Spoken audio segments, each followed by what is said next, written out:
जय हिंद दोस्तों, जय हिंद बच्चों। हिस्ट्री सब्जेक्ट के अंदर हम जान रहे थे भी बड़े प्रश्न हैं वो जिन चैप्टर से आने हैं उनके क्यों न हम इंपॉर्टेंट प्रश्नों को जान ले और उनको अच्छे से तैयार कर ले। इससे पहले वाली वीडियो क्लास के अंदर हम संविधान निर्माण वाला जो अंतिम चैप्टर था उसके बड़े प्रश्नों को हमने जान लिया है। आज हम महात्मा गांधी और राष्ट्रीय आंदोलन सेकंड लास्ट जो अपना चैप्टर है, इस चैप्टर से 100% 3 या 4 यानी दीर्घ उत्तरीय या निम्नात्मक प्रश्न आने की पूरी संभावना रहेगी। तो चलिए इस चैप्टर से हमें कौन से 2-3 प्रश्न हैं वो सबसे पहले तैयार कर लेने चाहिए, उन्हीं को जान लेते हैं। और उत्तर भी आज साथ में हैं, तो आप चाहें तो उनके स्क्रीनशॉट लेकर उनको नोट कर सकते हैं, क्योंकि उनके बारे में विस्तृत क्लास है वो पहले ही हो चुकी है। चलिए आज का पहला प्रश्न है, 1930 ईस्वी में महात्मा गांधी द्वारा संचालित सविनय अवज्ञा आंदोलन का विस्तार से वर्णन कीजिए। चाहे प्रश्न आपका सविनय अवज्ञा आंदोलन का आ जाए, नमक आंदोलन आ जाए, चाहे दांडी मार्च आ जाए, कई बार प्रश्न की भाषा घुमा दी जाती है, उत्तर लगभग वो ही रहता है, थोड़ा बहुत उसमें चेंज करना होता है। तो इस साल बोर्ड परीक्षा के सुपर इंपॉर्टेंट प्रश्नों के अंदर एक तो ये रहेगा, सविनय अवज्ञा, दांडी मार्च या फिर नमक सत्याग्रह की बात हो रही है। इस प्रश्न को आप तैयार करेंगे और इस प्रकार से आप प्रेजेंटेशन करेंगे, भी बता देंगे भी ऐसे होगा आंदोलन के खत्म होने के बाद बहुत साल गांधी जी है वो राजनीति इनसे दूर हो गए थे, फिर वापसी की, फिर इस सविनय अवज्ञा आंदोलन चलाए जाने के कारण हैं वो आप बता सकते हो। भी साइमन कमीशन वाला जो मुद्दा है वो आप इसमें बता सकते हो। इसी प्रकार से बारदोली किसान का आंदोलन का उसमें आप उल्लेख करेंगे, और कुछ जो शर्तें रखी वो नहीं मानी उनके बारे में आप बता दीजिए। फिर आप ये लिखेंगे भी सविनय अवज्ञा आंदोलन का जो प्रारंभ हुआ, जिसमें गांधी जी ने ये कहा था भी अंग्रेजों ने नमक बनाने के ऊपर एकाधिकार कर रखा है, अपने को उस कानून को तोड़ना है, वो कुछ बातें लिखते हुए फिर पूरा दांडी मार्च का जो एक्सप्लेनेशन है वो आप अच्छे से इसमें लिखेंगे भी कब प्रारंभ हुआ, कब खत्म हुआ, इससे क्या फर्क है वो पड़ा, दुनिया के अंदर, इंडिया के अंदर क्या फर्क पड़ा।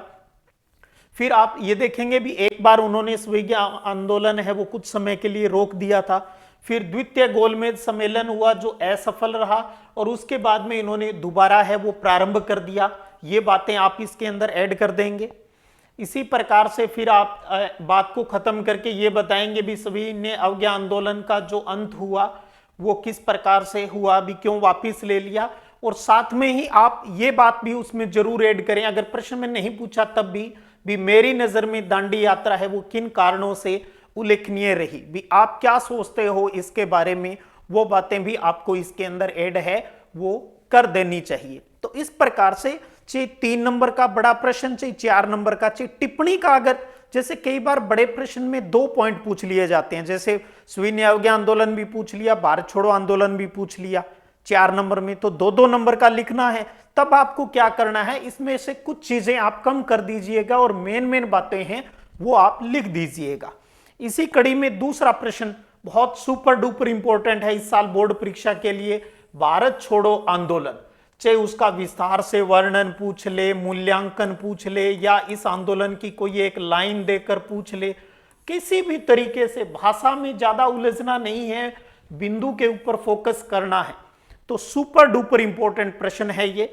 तो आप इसको इस प्रकार से पहले हेडिंग बना देंगे भी भारत छोड़ो आंदोलन जो आपका टॉपिक है, फिर बता देंगे भी कैसे क्रिप्स मिशन की विफलता के बाद है इन्होंने तीसरा बड़ा आंदोलन छेड़ने का फैसला लिया। कई बार ये लाइन ही प्रश्न बनाकर दे दी जाती है, तो उत्तर तो वही रहना है। फिर कब शुरू हुआ ये बता दीजिए, फिर प्रारंभ होने के जो कारण हैं भी अंग्रेजों की साम्राज्यवाद की जो नीति है वो बातें आप इसमें ऐड कर सकते हो। इसके बाद क्रिप्स मिशन की असफलता हुई वो चीज है वो आप इसके अंदर ऐड कर सकते हो। अगर नोट करना चाहें तो चाहिए आप वीडियो को रोक कर नोट कर ले या स्क्रीनशॉट ले लें, बाद में इनको उतार सकते हो, वरना आप मैच कर ले भी हाँ किस तरीके से उत्तर लिखना है। जहां कहीं से आपने पहले भी अगर याद कर रखा है तो ज्यादा उत्तर को चेंज मत कीजिएगा, बस मुद्दे समझ लीजिए। और फिर भारत छोड़ो आंदोलन का जो प्रारंभ हुआ भी किस तरीके से प्रारंभ होकर क्या क्या उसमें कार्रवाई हुई, क्या क्या गांधी जी पर और दूसरों के ऊपर क्या कार्रवाइयां हुई, कहां पर स्वतंत्र सरकार की स्थापना कर दी गई थी, पश्चिम में सतारा, पूर्व में मेदिनीपुर जैसी, ये कुछ महत्वपूर्ण बातें हैं वो आप इसमें ऐड कर देंगे। इसी प्रकार आंदोलन का अंत कैसे हुआ किया अंग्रेजों ने, वो चीजें ऐड कर दीजिए, और लास्ट में इस आंदोलन की जो इंपॉर्टेंस है वो बता दीजिए। तो इंट्रोडक्शन हो गया, मेन की बात, मेन जो मुद्दा था वो आ गया, और लास्ट में इस आंदोलन ने क्या छाप छोड़ी लोगों के ऊपर और उससे हमें क्या फायदा हुआ, वो सारी चीज इसमें है वो ऐड हो जाती है। तो इस प्रकार से इस चैप्टर के लिए सबसे पहले आप इन दो बिंदुओं को अच्छे से तैयार कीजिएगा बड़े प्रश्न के रूप में। तो इसी प्रकार से आगे भी आपको हिस्ट्री सब्जेक्ट के जो इंपॉर्टेंट क्वेश्चन बनते हैं बड़े वाले, उनके ऊपर बात करेंगे, और बहुत जल्द ऑब्जेक्टिव क्वेश्चनों को भी दोबारा स्टार्ट करेंगे। पहले भी ऑब्जेक्टिव क्वेश्चन हैं वो चैनल के ऊपर प्लेलिस्ट में पड़े हैं, आप उनको दोबारा सुनकर अच्छे से रिवाइज है वो जरूर कर लीजिएगा। जीत जाएंगे हम, विश्वास रखिएगा, अपना मिशन है अब की बार 90 पार, जिसे हम अचीव करके रहेंगे। फिर मिलते हैं अगले वीडियो क्लास में, तब तक जय हिंद, जय भारत।